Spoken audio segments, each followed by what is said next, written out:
Malam itu bandara berpendar seperti sesuatu yang tulus tapi rapuh. Lampu-lampu panjang memantulkan garis-garis putih di lantai, pengumuman bergema seperti napas yang tak henti, nomor penerbangan, pintu keberangkatan, harap penumpang segera memasuki pesawat. Alma berdiri di ambang pintu keberangkatan, memeluk Rendra untuk terakhir kali dengan cara yang biasa dilakukan orang yang masih ingin percaya pada selimut kepalsuan. Dia merasakan tangan Rendra yang hangat, ciuman ringan di pelipis, dan kata-kata manis yang telah menjadi latihan selama berbulan-bulan. Di sampingnya, Kiko menempel pada paha, boneka dinosaurusnya menggantung, dan mainan kameranya terikat pada tali ransel kecilnya. Alat permainan yang tampak naif, namun mata kecil itu memantulkan sesuatu yang lebih waspada dari usianya. Kiko menatap Rendra paling lama. Ada garis-garis aneh di antara matanya. Bukan ketakutan polos, melainkan semacam kecermatan yang membuat Alma menoleh. Anak 7 tahun itu kemudian mendekat, suaranya nyaris tak lebih dari bisik di tengah riuh-ruhnya terminal. "Jangan pulang, Bu," katanya menaruh kepala di dada Alma. "Tadi ayah bilang, kau akan mati sendiri." Kata-kata itu mengguncang lebih dari pelukan hangat tadi. Rendra, yang berdiri beberapa langkah menjauh, tertawa kecil, sawah tawanya seperti biasa, polos, penuh janji. "Kiko, jangan dengar omongan bocah," katanya, menepuk kepala anak mereka dengan penuh sandiwara. Tapi sudut bibirnya menegang hanya sebentar sebelum ia menoleh ke layar ponsel dan tersenyum untuk foto yang akan dikirim ke publiknya. Keluarga bahagia, pria sukses yang kembali berbisnis dari luar negeri. Alma menatap mereka, suami mantan yang baru saja pergi, anak yang memandangnya dengan kepastian yang tidak biasa, dan sebuah rasa aman tipis yang mulai terkikis. "Mereka sudah resmi bercerai 2 bulan lalu," kata mantan, terbungkus dalam kesunyian rumah tangga mereka sejak beberapa bulan lebih awal. Perpisahan yang ditandatangani bukan karena kebencian yang tiba-tiba melainkan karena lubang-lubang kecil yang tak kunjung ditambal. Dokumen perceraian itu ada di lemari hukum. Kata-kata formalnya terasa seperti kertas yang menumpuk, sementara yang nyata melingkupi mereka adalah sebuah pola pengkhianatan yang baru saja naik ke permukaan. "Kalau dia bilang begitu lagi, bilang saja padanya," Alma berbisik ke Kiko, menyuruh tubuhnya menyeimbangkan antara ketenangan dan kegelisahan. Di benaknya lalu menggumpal pertanyaan-pertanyaan. Apakah itu kata ancaman yang disengaja atau omongan lapuk yang tak berarti? Kenapa ketika kata-kata itu keluar dari mulut pria yang pernah memegang tangannya, kata-kata itu memiliki berat yang berbeda? Mengapa Kiko, anak yang biasanya sibuk mengamati awan, kali ini menatap seperti seorang penjaga yang melihat celah pada tembok? Pesawat mengaum, Rendra melangkah memasuki lorong boarding. Dia menoleh sekali lagi, melemparkan ciuman yang tegas. "Sampai jumpa Alma, jaga rumah ya," katanya, kata-kata yang sangat biasa.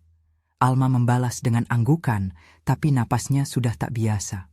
Di kursi mobil yang sempit beberapa menit kemudian, Alma menyalakan mesin hanya untuk mematikan radio. Lampu-lampu bandara meluncur menjauh, membiarkan kegelapan yang menunggu di pinggiran kota. Di akhir kalimat itu, sebelum ia menutup pintu mobil, Alma menyentuh ransel Kiko, kamera mainannya. Ia ingat bahwa beberapa hari terakhir anaknya sering mengikutinya kemana-mana dengan kamera kecil itu, merekam hal-hal sepele, kucing tetangga, kue pagi, dan sekali-sekali sebuah komentar yang terdengar lebih seperti catatan. "Kalau ibu hilang, simpan ini," kata Kiko di sela sebuah permainan yang tak berbahaya, yang kini terasa seperti peringatan. Alma menatap anaknya, mencoba mengira-ngira apakah hatinya terlalu sensitif, apakah paranoia ini hanya berasal dari luka-luka kecil masa lalu. Tapi ibu mengetahui perasaan yang sulit dijelaskan. Insting itu bukan sesuatu yang bisa dituliskan dalam dokumen perceraian. Ia memarkir mobil agak jauh dari rumah, tidak karena restlessness, tapi supaya dia bisa menjaga garis pandang, mengamati dari kejauhan.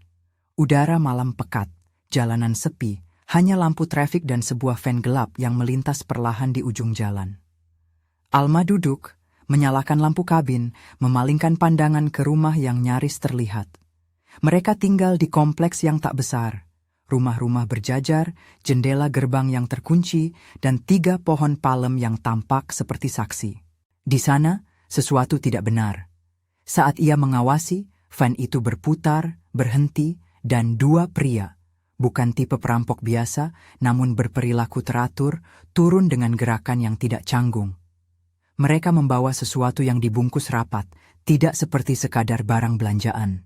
Satu dari mereka menoleh, memeriksa sekitar, dan matanya menyapu ke mobil Alma dengan rasa waspada yang sama. Alma merasakan telapak tangannya berkeringat. Ia ingin keluar dan menegur, namun suara napas Kiko yang tidur di kursi belakang menggagalkan niatnya. Ia menekan tombol kamera di dashboard, bukan untuk merekam video, hanya untuk mendapatkan waktu.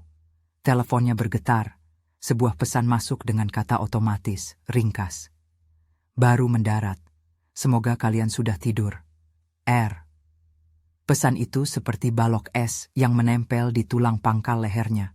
Menit itu, semua yang ia raba tentang perasaan aman bergeser. Dua pria itu bergerak ke teras rumahnya. Gerakan cepat, praktis, tidak lantang, tidak gaduh. Mereka membuka kunci yang tampak sudah lama menunggu, kerja yang dilakukan bukan amatir. Alma menghela napas, memutuskan untuk tetap berada di mobil dan mengamati. Ia tahu menyaksikan dari kejauhan adalah tindakan berisiko, tetapi juga adalah satu-satunya cara baginya untuk tetap tersamar dan menilai apa yang sedang dilakukan orang-orang itu. Cahaya oranye mulai membumbung di balik jendela dapur, sebuah nyala kecil pada awalnya, yang segera berubah menjadi lidah-lidah api yang merayap, memantulkan bayangan yang aneh di jendela-jendela tetangga. Asap naik, bau tajam memenuhi udara. Bau yang mirip bensin, namun Alma menolak untuk memikirkan teknisnya. Namanya tahu, tidak perlu detailnya untuk mengetahui satu hal fatal. Rumahnya terbakar. Ia mencari Kiko di kursi belakang, membangunkannya dengan cepat. Anak itu terjaga, matanya lebar, kameranya tergenggam erat, seolah-olah benda itu adalah jangkar. Mereka melarikan diri, menutup pintu mobil dengan napas tertahap, meninggalkan rumah yang mereka tinggali seperti halnya sebuah sejarah yang tiba-tiba menjadi abu. Tetangga mulai bermunculan, lampu-lampu tanda darurat berkedip, suara sirene merayap. Seorang pria mengarahkan mereka menjauh.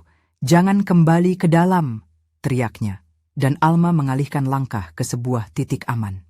Ia menatap rumah, melihat bayangan dua pria yang lari menjauh, menengok ke belakang, dan dari bawah topi mereka terpancar rasa panik yang baru tumbuh. Di layar telepon, foto pesan Rendra tetap menempel. Alma mengetuk layar, mencoba panggilan, tidak terjawab. Ia memutar nomor lama mereka, kemudian nomor pengacara mereka, dan akhirnya nomor seorang wanita yang namanya membuatnya merasa aman, Ibu Siwi. Suara api itu menggerogoti tenang. Alma merasakan sesuatu patah di dalam dirinya. Bukan hanya kenangan, bukan hanya rumah, tetapi sebuah pengetahuan bahwa apa yang terjadi malam itu bukan kecelakaan. Kata mantan, kini cemar di mulutnya oleh sebuah kebohongan yang lebih besar.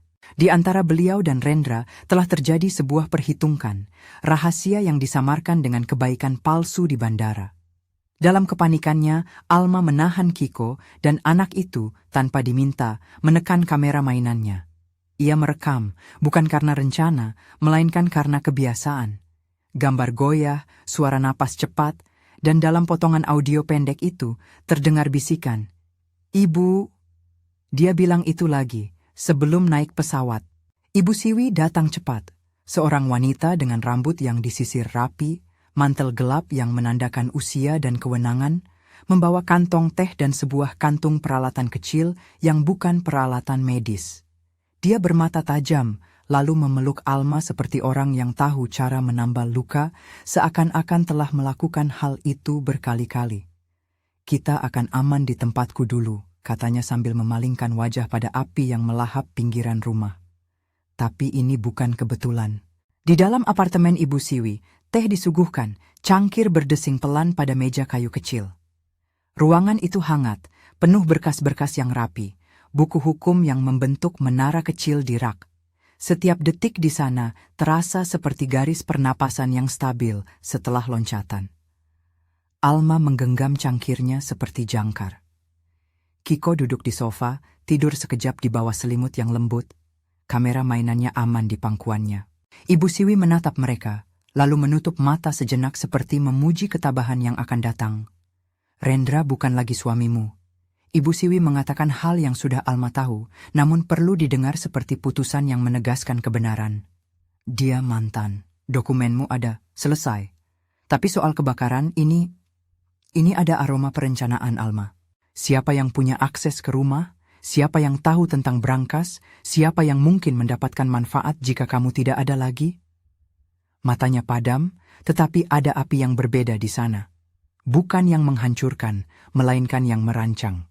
Alma teringat tentang brankas itu, sebuah lemari besi kecil tertanam di lantai ruang kerja suaminya. Semua dokumen penting, termasuk dokumen warisan ayahnya, tersimpan di sana. Ia tahu brankas itu dirancang untuk tahan api. Rendra pernah bercanda tentang keamanannya yang berlebih. Sebuah tawa yang kemudian menjadi suara yang susah ditembus. Mungkin brankas itu satu-satunya yang dapat menyelamatkan kebenaran dari lidah api. Tapi Alma tak pernah membayangkan brankas itu akan menjadi pusat dari perhitungan seseorang. Bahwa orang-orang mungkin merancang kebakaran, berharap isi brankas lenyap bersama rumah. Ibu Siwi menaruh ponselnya di meja, membuka pesan yang dikirim oleh seorang informan lama. Foto-foto cepat rumah yang terbakar, potongan pesan operasional, dan, yang membuat Alma merinding, sekilas tampak surat singkat bertanda tangan. Tanda tangan itu bisa, tentu saja dipalsukan. Disinilah permainan berlapis dimulai. Manipulasi tanda tangan, dokumen palsu, pengaturan narasi. Kalau mereka ingin kau mati, mereka akan membuat segalanya tampak kebetulan, Ibu Siwi berbisik. Tapi kita bukan orang yang menerimanya begitu saja. Malam itu, mereka tidak segera kembali ke rumah. Api sudah padam, sampai menyisakan mayang-mayang bara dan puing yang berasap. Petugas pemadam kebakaran masih menandai wilayah itu dengan pita kuning. Alma berdiri beberapa langkah dari ambang hingar itu dan melihat satu hal yang tak pernah ia bayangkan melihatnya. Sebuah kotak logam hitam, hampir tak rusak di antara puing. Seorang petugas bertubuh kekar namun lembut, mengangkatnya dan menyerahkannya pada seorang forensik. Seseorang yang mengerti betul cara menilai apa yang tersisa dari sesuatu yang nyaris hangus. Ibu Siwi memanggilnya perlahan, menaruh secup teh di tangan Alma, dan matanya menahan kebenaran yang mungkin akan membebani lebih dari yang harusnya. Bawa anakmu ke tempat aman, katanya. Biarkan aku bicara dengan polisi dan cek brankas itu.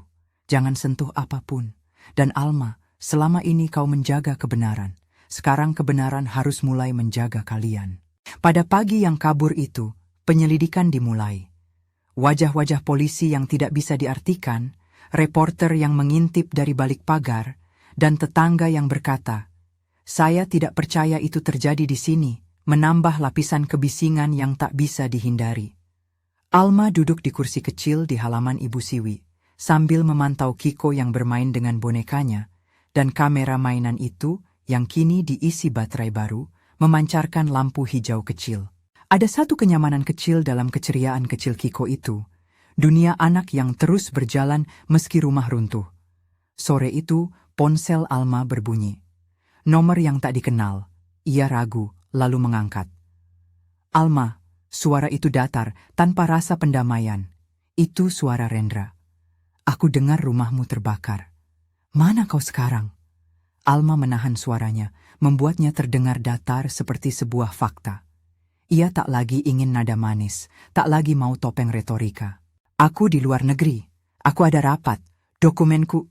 Suara Rendra dipotong. Ada kegesitan, ada nada yang terdengar seperti orang yang biasanya menyiapkan kalimat. "Kamu harus sabar, semua akan berlalu. Jangan terburu-buru menyimpulkan sesuatu." Alma menoto, membiarkan 5 detik sunyi menggantung. "Kiko bilang kau akan mati sendiri," ucapnya perlahan, menyingkap kata yang mengunyah kulitnya sejak bandara. "Apa maksudmu itu, Rendra?" Ada jeda panjang yang membuat udara terasa tebal. Itu omong kosong yang keluar dalam kemarahan. "Kau tahu bagaimana aku kadang berkata, jadi tunggu saja, jangan rumitkan ini." Tiba-tiba di ujung telepon terdengar suara menarik nafas dengan keras. Bukan teriakan, melainkan suara seseorang yang merasakan tekanan. Kita punya saksi, Alma, kata Rendra. Suaranya kini bergetar sedikit. Aku punya alibi. Semuanya akan tampak jelas. Kalau kau membuat scene, itu akan berbalik. Ancaman itu bukan lagi hanya retorika, ia menjadi runsing seperti pecahan kaca. Kata-kata, kau akan mati sendiri, tiba-tiba melapisi dirinya dengan arti baru. Sebuah prediksi yang berharap mewujudkan dirinya sendiri. Rendra menutup pembicaraan dengan nada dingin. Jaga dirimu, untuk kebaikan semua. Malam berganti pada pagi yang didominasi warna abu-abu. Ibu Siwi mengatur pertemuan kecil. Polisi lokal, Detektif Binsar, datang dengan catatan tebal. Seorang manajer bank lokal, Pak Darmawan, tiba memakai jas lusuh yang menandakan ia bukan sekadar pegawai bank biasa. Dan seorang petugas forensik yang membawa sebuah kotak kecil lagi. Mereka duduk melingkar di meja kayu Ibu Siwi, di mana cangkir teh sudah dingin. Kami tidak bersusah payah, Detektif Binsar membuka pembicaraan dengan suara beratnya. Ada unsur tumpang tindih antara motif finansial, akses ke rumah, dan kemudahan pelaksanaan kebakaran. Tapi kita butuh bukti lebih dari sekadar kecurigaan. Pak Darmawan menyentuh kunci di sakunya. Rumah itu memiliki safety deposit box di bank kota tua, katanya. Ada beberapa dokumen yang hanya bisa diakses melalui permintaan resmi dan identitas yang valid. Prosedurnya ketat, tapi kita tahu ada orang yang tahu tentang itu dan orang itu bukanlah orang asing bagi keluarga ini.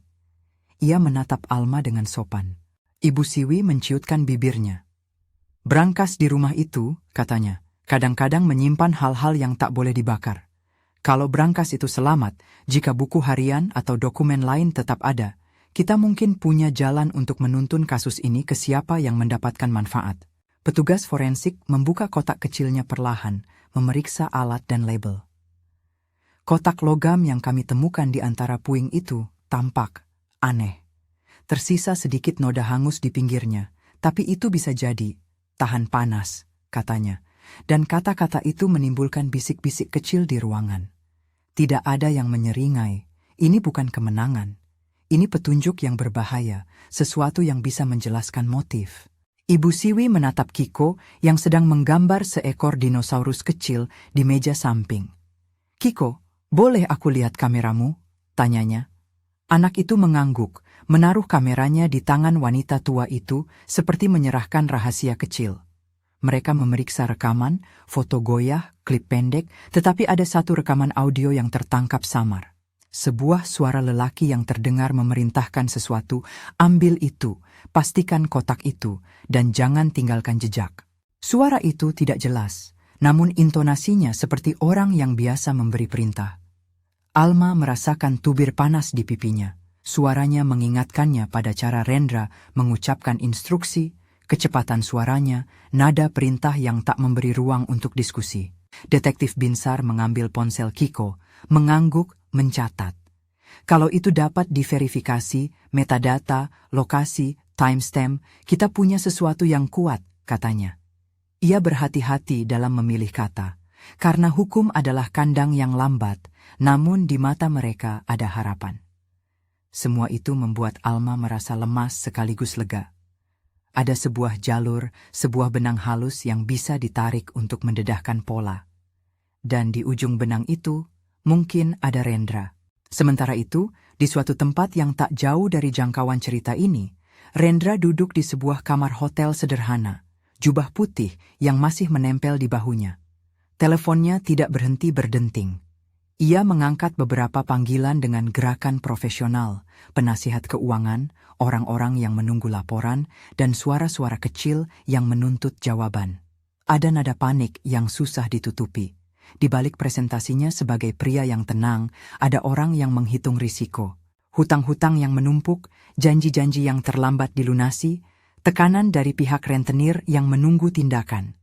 Ia menutup telepon, menatap cermin, dan untuk pertama kalinya sejak mereka berpisah, wajahnya kehilangan semua topeng itu. Ada rasa takut. Ada kerutan yang tidak ia tunjukkan di depan kamera.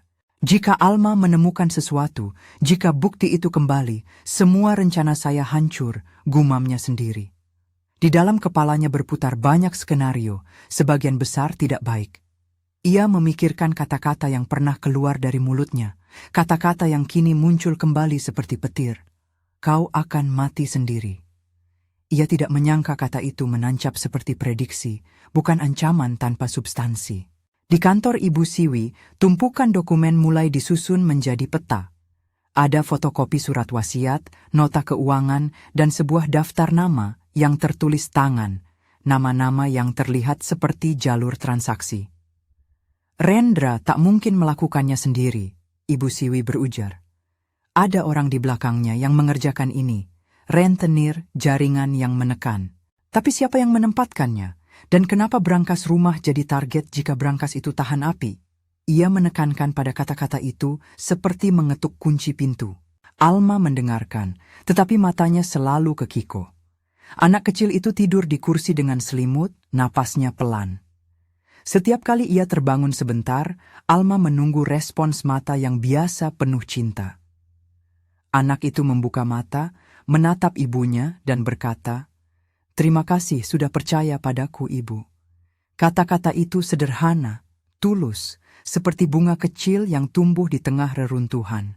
Di dalamnya ada pengakuan bahwa ada kebenaran yang tidak harus selalu dibuktikan oleh orang dewasa yang sering meremehkan anak. Malam itu, Alma tidak tidur. Ia membaca pesan-pesan lama di ponselnya, melihat foto-foto yang pernah menandai hari-hari sederhana sebelum retakan-retakan itu menjadi jurang. Ia menyusun daftar orang yang mungkin diuntungkan dari kematiannya atau dari ketidakhadirannya. Ia menuliskan nama-nama, tanggal, hal-hal yang terlihat sepele sekalipun, perbaikan mobil yang tiba-tiba, transfer uang yang tidak dijelaskan, pengeluaran yang muncul di laporan bank atas nama rekening lain. Di antara coretan itu, ada satu nama yang ia kenal, sebuah perusahaan fiksi yang diduga menjadi napas dari utang-utang Rendra. Ia menulisnya pelan, menandainya untuk ditanyakan pada detektif Binsar. Pagi berikutnya, ketika suasana akhirnya mereda seperti tarikan napas panjang, sebuah paket kecil datang dari kantor forensik. Ia dibuka oleh Ibu Siwi dengan sarung tangan. Di dalamnya ada sebuah benda hitam kecil, sepotong kulit yang hangus, sebagian lembar kertas yang tersisa, dan sebuah buku harian kecil dengan sampul kulit hitam yang tampak hampir utuh. Ini diambil dari brankas yang selamat, kata forensik itu singkat. Tidak satu pun dari sampel ini memiliki bekas cairan yang berbahaya, tapi mereka terbakar di pinggir. Sepertinya brankas itu melindungi isinya lebih baik dari yang kita kira. Alma meraih buku itu dengan tangan gemetar. Kulitnya terasa kasar, namun ada sesuatu di dalamnya yang terasa seperti denyut yang baru. Kata-kata yang mungkin menuntun mereka keluar dari kabut kebohongan. Ia membuka halaman secara acak. Tulisan tangan, tanda-tanda yang seolah menghadapinya. Ada tanggal-tanggal, nama, dan catatan singkat. Transfer ke nomor rekening X, instruksi R. Pertemuan dengan 3 orang di gudang malam. Hal-hal itu seperti titik-titik kecil yang, jika disatukan, menggambarkan gambaran yang menakutkan. Ada daftar nama yang dikenalnya, nama yang menghubungkan Rendra ke jaringan utang yang selama ini disembunyikan. Di halaman paling belakang, coretan yang menunjukkan amarah. Satu kalimat pendek, namun menghirup panas. Jika aku harus berjuang sendiri, mereka akan melihat aku mati sendirian. Kalimat itu ditulis dengan tinta yang telah mengeras dan Alma menghirup napas. Itu bukan hanya ancaman dari Rendra. Itu juga mungkin catatan rasa takut seseorang yang berada di bawah tekanan yang tak terlihat. Siapa yang menulisnya? Apakah itu pengakuan atau peringatan? Arti kata-kata itu menempel seperti noda. Ibu Siwi menatap mereka semua panjang. Ini bisa jadi kunci, katanya. Tapi masih harus diverifikasi. Tanda tangan, metadata dari rekaman Kiko, dan koordinasi dengan pihak bank. Kita harus bergerak cepat, namun cermat. Kita tidak bisa mengizinkan perasaan mengambil alih hukum. Ia menekankan setiap kata dengan ketenangan yang tajam seperti pisau. Alma menutup buku itu, menahan semua perasaan yang berkecamuk. Di luar jendela, kota tampak biasa saja. Orang-orang pergi bekerja, kendaraan berulang, dan kehidupan sepertinya menolak berhenti karena satu rumah terbakar. Di bibirnya, kalimat yang pernah membeku di bandara kini menjadi mantra yang menuntut jawaban. Kau akan mati sendiri. Kata-kata itu telah menjadi benang merah yang menganyam seluruh kisah. Ancaman, perencanaan, dan kemungkinan kebenaran yang tersembunyi di balik kebohongan. Malam berjalan ke tengah, dan rencana mulai terbentuk di meja kerja Ibu Siwi. Mereka akan memeriksa metadata rekaman Kiko, meminta pengecekan forensik terhadap buku harian, dan menempatkan saksi-saksi yang mungkin melihat fan gelap. They, Alma, Ibu Siwi, Detektif Binsar, membuat lingkaran kerja yang rapi. Tetapi ada satu hal yang membuat Alma tetap terjaga. Rasa bahwa Rendra, yang disebut mantan itu, tidak akan duduk diam. Ia memiliki jaringan, sumber daya, dan kemampuan untuk membalas dengan cara yang tak terduga. Balasannya mungkin akan datang melalui media, pengadilan, atau skema yang lebih halus. Sebelum malam itu berakhir, Ibu Siwi menarik Alma ke samping, menatap matanya dalam. Kita akan membuatnya bertanggung jawab, katanya pelan. Bukan dengan kekerasan, bukan dengan kebencian. Kita akan membuat hukum bekerja, dan kita akan membongkar reputasinya, supaya ia merasakan kehancuran yang setara dengan rasa sakit yang dia torehkan padamu. Itu yang aku sebut balas dendam yang kejam, menghancurkan citra yang dibangun dengan kebohongan. Alma menutup mata, membayangkan jalan yang harus mereka lalui. Jalan itu panjang, berliku, dan penuh bahaya, tapi untuk pertama kalinya sejak bandara, ada sebuah tekad yang mengeras di dadanya. Bukan semata karena kehilangan rumah, melainkan karena janji kecil Kiko yang sederhana. Jangan pulang. Janji itu telah menjadi benang penuntun yang menyelinap ke dalam rencana besar. Di luar, lampu jalan berkedip. Di layar ponsel, Alma muncul satu komentar dari seseorang yang menonton kisah hidupnya dari kejauhan. Dari kota mana kamu menonton? Sebuah CTA ringan, meski terasa tak pada tempatnya di tengah reruntuhan. Alma tersenyum tipis dan membalas dalam hati dari kota yang sama di mana ia pernah percaya pada kebahagiaan palsu. Ia menaruh ponsel, menatap Kiko yang tidur, dan membiarkan keheningan malam memadat menjadi keputusan. Esok mereka akan mulai menarik benang itu satu persatu. Namun sebelum mereka bergerak, ada kabar lain yang datang lewat radio pagi. Sebuah potongan berita kecil tentang seorang pria yang ditangkap karena keterlibatan dalam kebakaran lain di kota sebelah. Nama yang disebut samar, tidak lengkap, tapi cukup untuk membuat hati Alma terpompa. Ada kemungkinan bahwa jaringan itu lebih luas. Ada tangan-tangan yang bergerak, dan mungkin salah satunya akan mengulas rahasia yang selama ini tersembunyi. Di meja kerja Ibu Siwi, buku harian kulit hitam itu disimpan di brankas kecil apartemennya. Mata Alma menempel pada kunci yang digantung, simbol kecil yang menguatkan motif, kunci yang akan membuka lebih dari sekadar lembaran catatan. Ia menatap kunci itu, lalu matanya terangkat pada potret kecil Kiko di meja. Senyum polos dengan pipi sedikit kotor. Betapa rapuhnya segala sesuatu yang berharga, pikir Alma. Betapa mudahnya sebuah kata, kau akan mati sendiri, menjadi racun yang meluncur ke permukaan segala hal. Di balik semua itu, satu hal pasti, hidupnya tidak akan kembali seperti semula.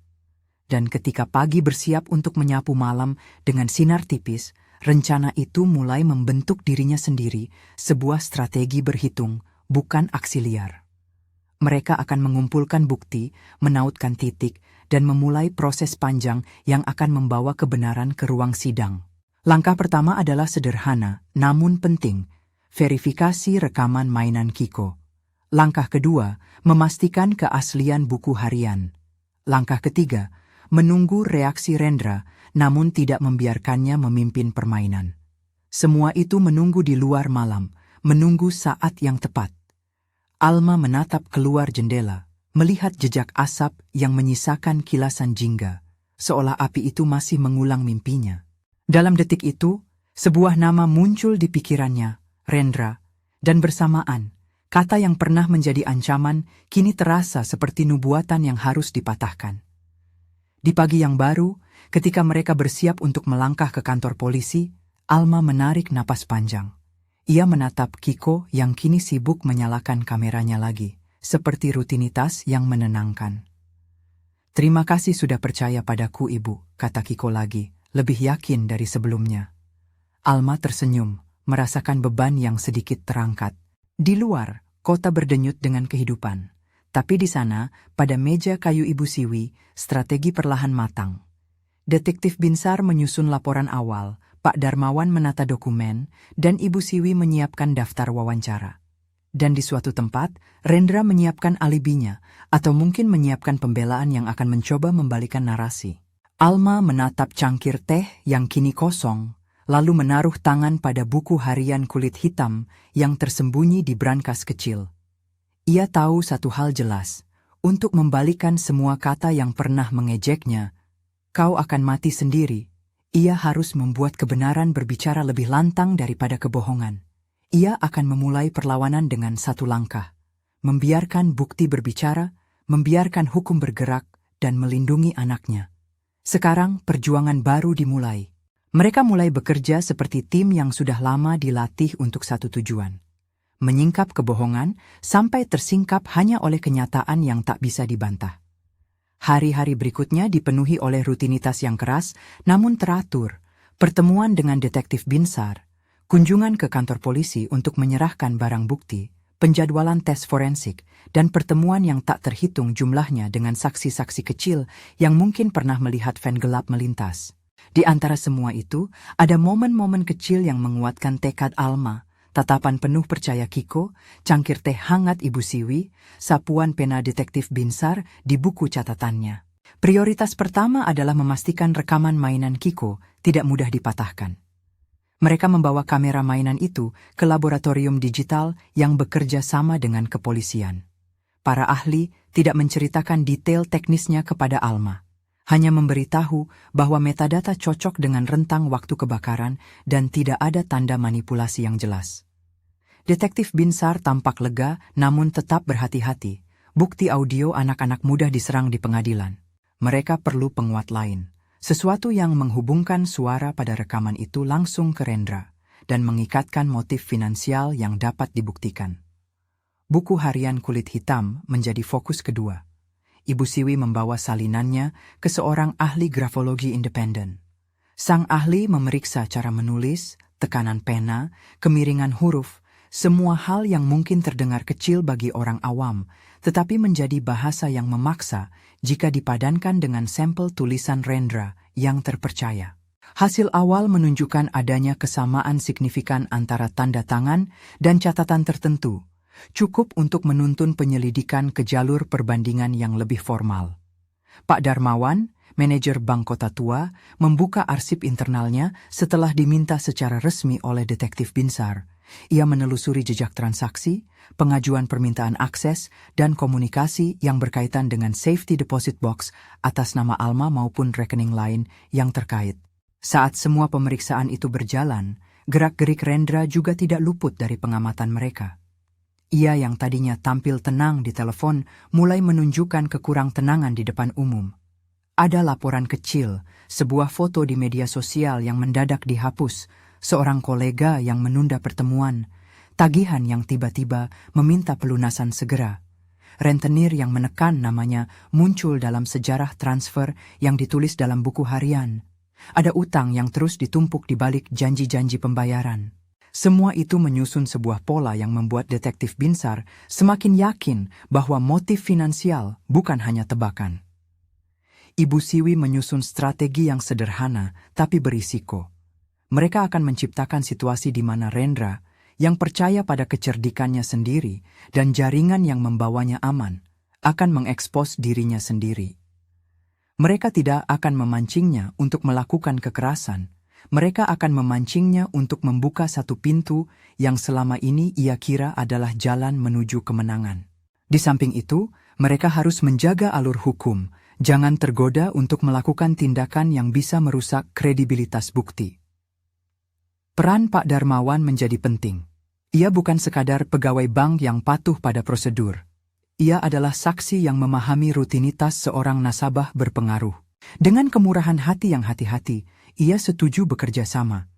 Jika ada upaya yang jelas untuk membuka brankas dengan dokumen palsu atau kunci yang terindikasi hasil penggandaan ilegal, ia akan mengamankan bukti dan berkoordinasi dengan kepolisian. Percakapan singkat di ruang kecil kantornya berlangsung seperti dua orang yang mengukur langkah-langkah koreografi sebelum menari di lantai yang licin. Jangan berikan kesempatan padanya untuk mengklaim ia dikhianati, Ibu Siwi berbisik kepada Alma. Biarkan ia bertanggung jawab pada tindakannya sendiri. Kita akan membawa semua bukti ke meja hakim, bukan ke jalan raya. Sementara itu, mereka mengamankan bukti-bukti lain. Catatan transfer yang dicocokkan dengan toko-toko yang jarang muncul di laporan, kuasa yang dipalsukan yang sempat muncul di arsip, dan testimoni tetangga yang melihat dua pria di depan rumah pada malam kebakaran. Ada pula potongan kertas kecil yang tertinggal di puing, selembar nota dengan tulisan tangan samar, yang pada akhirnya dihubungkan ke salah satu perantara pembayaran. Langkah demi langkah, jaringan itu mulai terjalin menjadi peta yang bisa diikuti. Hari besar operasi jebakan difinalisasi dalam rapat kecil di ruang kerja Ibu Siwi. Mereka memilih Bank Kota Tua sebagai lokasi karena pusat deposit box yang bersangkutan berada di sana. Waktu yang dipilih bukan tanpa pertimbangan. Hari Jumat pagi, ketika aktivitas bank masih tinggi namun tidak berlebihan. Sebuah skenario tradisional yang akan membuat Rendra percaya bahwa ia masih memegang kendali. Detektif Binsar menyerahkan surat perintah kecil di sakunya, sesuatu yang akan memberi mereka kewenangan bila situasi berubah menjadi penindakan hukum. Pak Darmawan menata ruangan di balik meja, menyiapkan bilik tertentu agar tim bisa mengawasi tanpa terlihat. Ada satu elemen kecil yang membuat rencana terasa berbahaya sekaligus sulit. Mereka memerlukan provokasi yang terlihat alami. Mereka memutuskan menggunakan informan lama, seseorang yang pernah bekerja untuk jaringan yang menekan Rendra, yang kini ingin mendapatkan pengakuan aman dengan memberi informasi. Orang itu akan menjual kunci duplikat yang diduga berhasil dibuat, dan Rendra yang putus asa dan percaya bahwa segala sesuatunya bisa dibeli, diperkirakan akan mengambilnya untuk membuka safety deposit box tersebut. Semua langkah itu diawasi hukum, transaksinya dipantau oleh detektif Binsar dan setiap gerak ditandai untuk memastikan bahwa bukti tetap dalam rangka perundang-undangan. Tegangan meningkat ketika informasi baru masuk. Seorang pria yang diduga terkait dengan jaringan arson lain telah ditangkap dan memberi keterangan bahwa ada perintah untuk menghilangkan dokumen penting dari rumah korban-korban tertentu. Namanya tidak disebutkan di publik oleh polisi saat itu, namun petunjuknya cukup untuk menambah urgensi. Rendra, dalam gambaran yang lebih besar, tampak sebagai salah satu yang diuntungkan. Detektif Binsar mengatakan singkat, "Kita harus menangkapnya ketika ia berusaha mengklaim sesuatu, bukan ketika ia mengklaim sesuatu dari balik kejahatan itu." Hari operasi tiba. Alma merasa seperti menahan napas sejak fajar. Ia mengenakan pakaian yang rapi namun tak mencolok, bukan untuk menyamarkan diri, tapi untuk menegaskan ketenangan. Kiko memegang tangan ibunya lebih erat dari biasanya. Mereka tiba di bank beberapa menit sebelum waktu yang dijanjikan. Ada suara gema langkah kaki, bunyi koin yang jatuh dalam dompet, dan bisik pegawai bank yang sibuk. Di sebuah ruangan dengan bilik-bilik kecil, kamera pengawas bekerja, tetapi para pelaku tidak menyadari bahwa beberapa pegawai bank, atas izin Pak Darmawan, menempatkan diri sebagai saksi. Alma duduk tidak jauh dari bilik yang disiapkan. Di meja kecilnya, tergeletak salinan buku harian, salinan yang difotokopi secara legal, dan sebuah amplop yang berisi bukti-bukti terbesar yang mungkin membuat perbedaan. Transkrip rekaman mainan Kiko yang telah diautentikasi oleh lab forensik, hasil awal pemeriksaan grafologi, dan salinan rekening yang menautkan aliran dana. Ia menatap cangkir teh yang dibawakan Ibu Siwi, merasakan panasnya seperti ontot kecil kenyataan. Di sudut matanya, ia melihat detektif Binsar yang memeriksa susunan tim dengan ekspresi waspada namun tenang. Kiko duduk di sampingnya, tangan kecilnya memegang kamera yang kini diselubungi plastik pelindung. Ia tidak diminta untuk tampil sebagai saksi publik. Itu akan menjadi beban yang berat bagi sebuah jiwa kecil, tetapi kehadirannya adalah kekuatan moral yang tak bisa dihitung. Ketika ia melihat ibunya, ia tersenyum tipis, dan senyum itu memberi Alma lebih banyak keberanian daripada yang diberi dokumen apapun.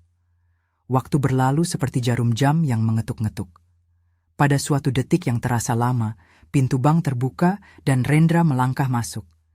Ia tampak rapi, jas bersih, rambut tertata, mata yang mencoba menunjukkan ketenangan.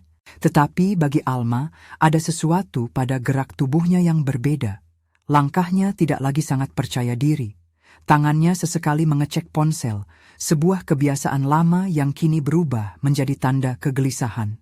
Ia bertemu dengan orang yang menjadi perantara untuk kunci duplikat. Adegan itu singkat namun cukup jelas bagi mereka yang mengamati dari kejauhan. Rendra menerima bukti kecil tersebut, memeriksanya, lalu menyelipkannya ke dalam saku jasnya dengan gerakan cepat, seolah ingin menghilangkan jejak sekaligus menyimpan kesempatan. Ia melangkah menuju salah satu bilik, membawa dokumen-dokumen yang ia klaim adalah yang sah. Ketika pintu bilik menutup, ada saat-saat yang terasa seperti jeda di antara dua napas besar. Di ruangan kecil itu, di dalam pengawasan kamera, ia menyusun alat untuk membuktikan klaimnya. Alma menahan napas. Di sisi lain bilik, Detektif Binsar memberi isyarat kepada Pak Darmawan yang berdiri tak jauh. Ketika Rendra memasukkan kunci ke dalam bukaan bilik dan memutar, suasana menjadi padam dan tegang. Ia membuka kotak itu. Sementara itu, petugas polisi yang diposisikan tersembunyi bergerak masuk. Di dalam, bukan harta yang ia harapkan, melainkan sebuah amplop yang ditempatkan dengan sengaja oleh tim. Sebuah salinan dokumen yang menghubungkan namanya pada beberapa transaksi meragukan, salinan tanda terima pembayaran pada nomor rekening rentenir, serta sebuah USB kecil yang berlabel samar. Rendra memegang amplop itu sejenak, membaca, lalu matanya melebar. Di saat itulah Detektif Binsar dan beberapa petugas polisi masuk, suara langkah mereka memantul di lantai keramik. Rendra Setiawan, Anda ditahan atas dugaan keterlibatan dalam tindak pidana perencanaan pembakaran dan pemalsuan dokumen. Mohon tetap tenang dan serahkan segala barang bukti yang ada pada Anda, kata Detektif Binsar dengan suara tegas namun tidak berteriak. Reaksi Rendra adalah ledakan kecil yang tampak di bibirnya, marah, bingung, panik. Ini tidak mungkin, kalian tidak bisa, itu tidak, ini pemerasan. Ia berujar, mencoba mengambil kembali amplop itu. Tangan polisi meraihnya. Di ruang itu, sesaat, waktu seperti membeku. Alma merasakan napasnya tercekat, namun ada sesuatu yang menghangat di dalam dadanya. Takdir melihat keadilan yang ditata bukan oleh amarah, tetapi oleh hukum. Penangkapan berlangsung singkat, namun tegas. Rendra mencoba berdebat, menuduh pihak lain memerangkapnya, mengatakan hal-hal yang diharapkan akan membingungkan proses. Namun ada bukti, bukan satu, tapi gabungan bukti yang saling memperkuat. Transkrip rekaman mainan Kiko yang menunjukkan perintah-perintah tertulis yang selaras dengan isi amplop. Hasil grafologi yang menghubungkan tulisan di buku harian dengan tanda tangan pada dokumen pemindahan dana. Saksi tetangga yang menunjukkan fan gelap, dan catatan transaksi dari bank yang menautkannya ke pembayaran pada pihak yang kemudian diduga terlibat dalam kegiatan pembakaran. Ketika mereka membawa Rendra keluar dari bank, kamera-kamera kecil menangkap momen itu. Wajah yang dulu pernah tenang kini suram, sekeliling yang kadang memuji kini saling berbisik. Nama Rendra mulai berputar di kepala Alma seperti rapal yang dingin. Ia memandang suami mantan yang kini diringkus bukan oleh tangan pribadi, melainkan oleh konsekuensi tindakan. Tidak ada kegembiraan kemenangan yang kasar di mukanya, hanya ketegangan yang mulai meluruh menjadi lega. Proses hukum berikutnya berlangsung dengan jarak yang memberi Dewan Kebenaran bekerja. Detik-detik setelah penangkapan diwarnai oleh siaran berita yang lambat, memeriksa fakta, headline yang memutar ulang kembali kata-kata mantan suami, dan citra seutuhnya dari sebuah keluarga yang hancur oleh ambisi. Namun di dalam ruang tertutup pengadilan, yang menentukan adalah saksi, bukti digital, pengakuan, dan analisis hukum. Ibu Siwi menjadi kepala barisan kuasa hukum Alma. Gayanya tenang, lugas, Dan dalam persidangan, ia tidak memberi ruang bagi teatrikal. Ia membiarkan bukti berbicara. Seorang ahli forensik digital menerangkan keaslian metadata rekaman mainan Kiko.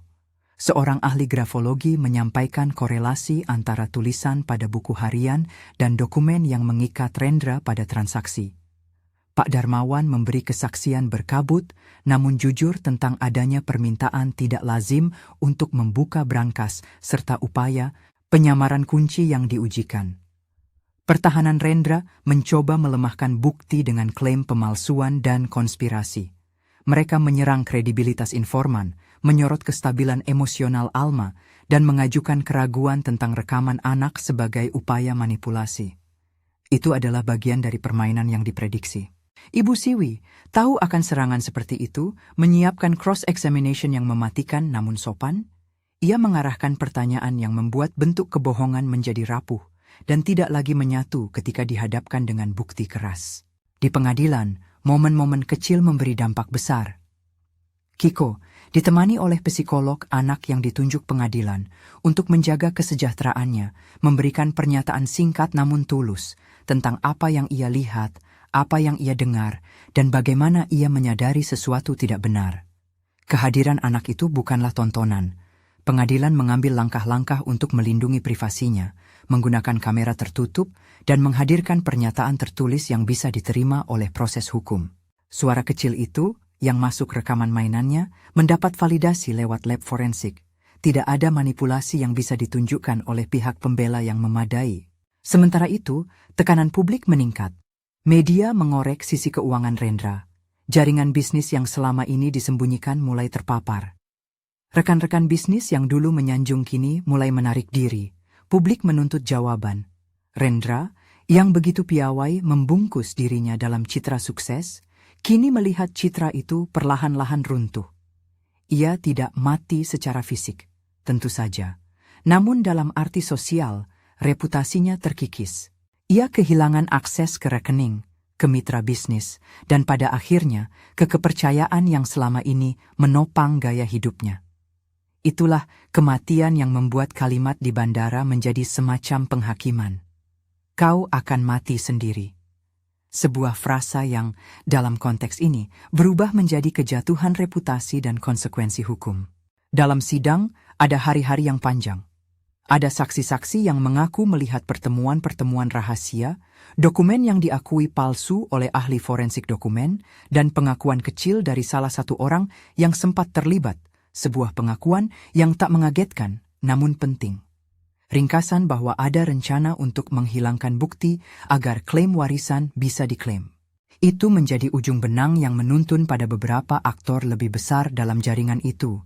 Bukan hanya Rendra sendiri, tetapi juga orang-orang yang menekan dan memanfaatkan posisinya.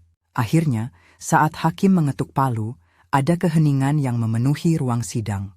Putusan menjatuhkan hukuman tidak ringan bagi Rendra, bukan hukuman yang membuatnya hilang nyawa, melainkan hukuman yang meregulasi berbagai aspek bisnisnya, menutup beberapa saluran keuangan, dan menghukum keterlibatannya dalam skema yang mengakibatkan nyarisnya tragedi. Publik melihat bahwa hukum telah bekerja. Korban, a mother, a child, mendapat keadilan bukan melalui balas dendam hukum sendiri, tetapi melalui proses yang memberi konsekuensi. Rendra, yang dulunya menggunakan kata-kata seperti senjata, kini harus menghadapi realitas yang tak lagi berpihak padanya. Reputasinya porak-poranda, mitra bisnis mundur, nama yang dulu tercetak di papan perusahaan kini dicoret oleh berita. Kembali ke rumah setelah persidangan, Alma merasakan sesuatu yang tidak ia bayangkan sejak malam kebakaran. Ketenangan yang datang dari tugas yang telah diselesaikan. Namun ketenangan itu tidak utuh. Ada bekas luka yang membutuhkan waktu. Kiko menunjukkan tanda-tanda pemulihan yang pelan. Ia kembali bermain, menggambar dinosaurus, dan kadang masih menyalakan kameranya untuk merekam hal-hal kecil. Pada suatu sore, ketika matahari menumpahkan cahaya oranye seperti saat api dulu menyalakan malam, Kiko duduk di samping ibu dan berkata tiba-tiba, "Aku ingin membantu anak-anak yang takut seperti kita dulu." Ucapan sederhana itu menjerat hati Alma. Ia melihat bagaimana luka mereka telah berubah menjadi tujuan. Ia mulai menyusun rencana yang berbeda. Alih-alih mengambil semua warisan untuk kepentingan pribadi, ia ingin membentuk sesuatu yang menjaga dan memberi perlindungan pada orang-orang yang rawan, anak-anak dan ibu yang menghadapi kekerasan rumah tangga, keluarga yang terancam oleh jaringan-jaringan kriminal yang sering memanfaatkan kelemahan ekonomi. Ibu Siwi, yang sejak awal bekerja di sisi hukum, menawarkan dukungan untuk merancang yayasan itu dengan struktur yang aman dan bertanggung jawab. Detektif Binsar memberi kontak kepada beberapa organisasi yang bisa bekerja sama. Proses pendirian yayasan menjadi salah satu babak penyembuhan. Alma menolak untuk menjadi figur yang menyimpan dendam. Ia memilih menggunakan pengalaman pahit itu untuk melahirkan sesuatu yang memberi perlindungan. Yayasan itu, dengan nama sederhana namun kuat yang Alma pilih sendiri, berfokus pada bantuan hukum, tempat tinggal sementara, dan program pendidikan untuk anak-anak seperti Kiko. Ia menggunakan sebagian kecil dari aset yang memang secara sah ia peroleh dan bantuan dari donatur yang tersentuh kisah mereka. Publik merespons, sejumlah orang yang membaca perjalanan mereka menyumbang, dan cerita itu berubah menjadi daya yang menyembuhkan. Di halaman kantor yayasan yang sederhana, Alma berdiri melihat anak-anak bermain. Suasana hangat mengisi ruang, tawa yang tidak dipenuhi rasa takut, suara langkah yang ringan, dan terkadang bisik-bisik kecil yang meniru suara kamera mainan. Ia teringat kalimat yang pernah menodai bandara itu. Kau akan mati sendiri. Kini kalimat itu berputar di kepalanya, bukan sebagai tulisan ancaman, melainkan sebagai peringatan yang berubah makna. Si pelaku akan mengalami kehancuran citra yang membuatnya kehilangan dukungan yang pernah menopang dirinya. Kematian sosial tersebut bukanlah sesuatu yang ditujukan untuk merayakan penderitaan. Ia adalah akibat dari keputusan yang ia ambil sendiri. Di samping itu, ada momen ketika Rendra dihadapkan pada realitas lain. Ia dihukum, diberi hukuman administratif dan finansial yang memaksa pemecahan jaringan yang selama ini melindunginya. Rekan-rekan yang dulu berbalut senyum kini memutar ke muka lain. Ia mencoba membangun kembali, tetapi dunia yang ia kenal berubah. Dalam beberapa pertemuan kecil di balik jeruji hukum, ia berbisik pada pengacaranya. Aku takut, aku sendirian. Kata-kata itu tak lagi bernada ancaman, melainkan pengakuan akan kehampaan yang ia ciptakan sendiri. Ia mati dalam makna yang ia pernah ancamkan pada orang lain. Sendirian, dihadapkan pada konsekuensi yang bersifat sosial dan hukum. Kembali ke hidup sehari-hari memberi ruang untuk penyembuhan. Kiko perlahan-lahan membuka diri pada rutinitas sekolah yang lama, bergaul dengan teman-teman, dan sesekali menampilkan video kecil hasil kameranya di kelas. Guru mereka melihat itu sebagai bahasa baru anak yang memproses dunia melalui lensa kecilnya. Alma, di sisi lain, berjalan di antara tanggung jawab sebagai ibu, kepala yayasan baru, dan figur yang menepuk pundak anaknya ketika malam masih menyisakan bayangan.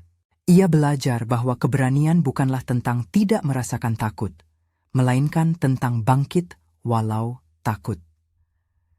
Ada saat ketika Alma berdiri sendiri di teras kecil rumah baru mereka, sebuah rumah yang aman namun sederhana, dan memandang langit yang berwarna jingga lembut.